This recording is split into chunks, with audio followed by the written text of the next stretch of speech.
We just got used to it. But we lived happily. We didn't care much about the apartheid laws, where you should go and you shouldn't go, because we just got used to it. But being a child, I didn't pay much attention to that. I was a quiet one, I didn't bother much.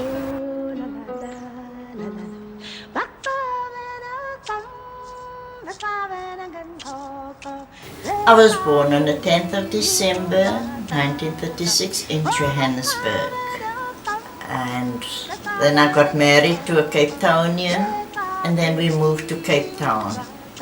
I'm a mother. I have 4 beautiful children. I'm married. I live in Brighton, originally from Cape Town, South Africa.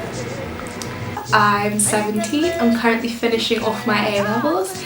I live in Brighton and I'm half British, half South African. To me, it just meant oppression. That you couldn't live where you wanted to live. You couldn't travel comfortably in the trains or in the buses. You always had to be crowded. So that was the only thing that I felt wasn't nice, living in that era. I wasn't much interested in politics, so I just went with the flow. It's hard to explain because when you're a young child, it just is. You just go to a school where children are of the same race. You go to a shopping mall, people are of the same race as you, so there's nothing different, nothing stands out. Well, it was the segregation between the whites or the Europeans, they like to call it, and the non-Europeans. Though the one thing that I do recall was beaches. There was a clear segregation of beaches that I was allowed to go to, and that people who were white were allowed to go to. And I think the only reason that's impacted me was apartheid was still ongoing when I was a teenager at high school. So I remember when it was tradition to go and have a barbecue at the seaside with your friends in the end of the school year. It would be at a what they call coloured beach.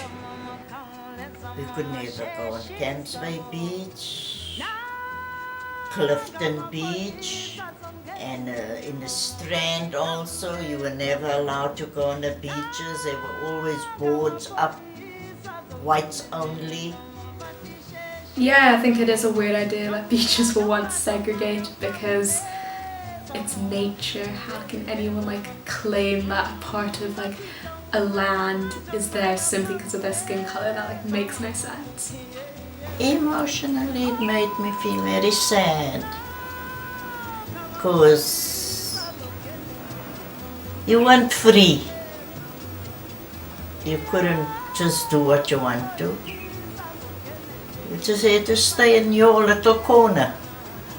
Well, it's quite upsetting because my mum's side of the family was directly affected by it, but I haven't had any personal experience with it. The generation of that time didn't feel that it was okay, the apartheid.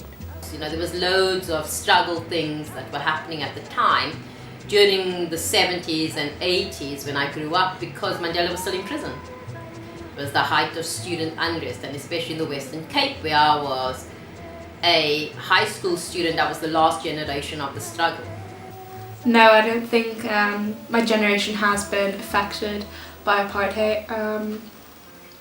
Well, because we've been allowed to live in any part of Cape Town in South Africa that we want to.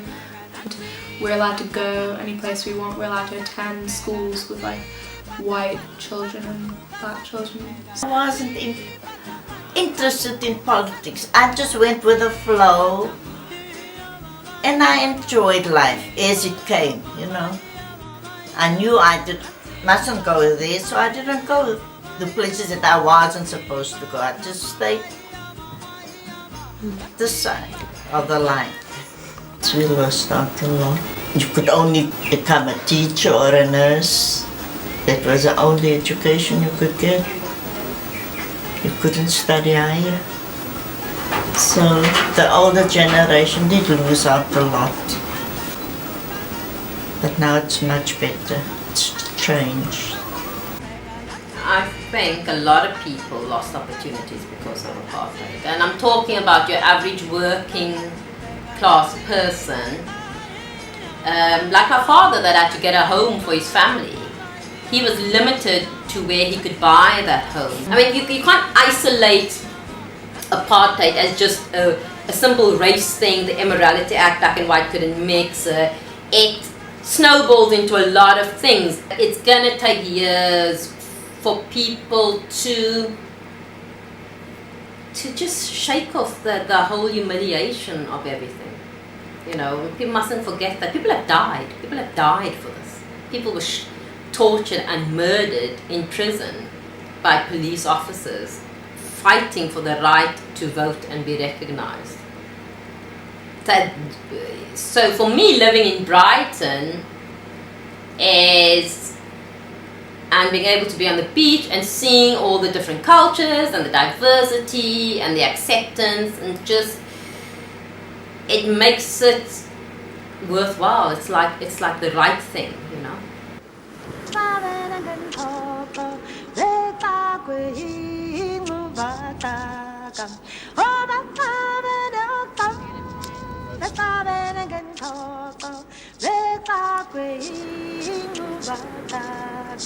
Ai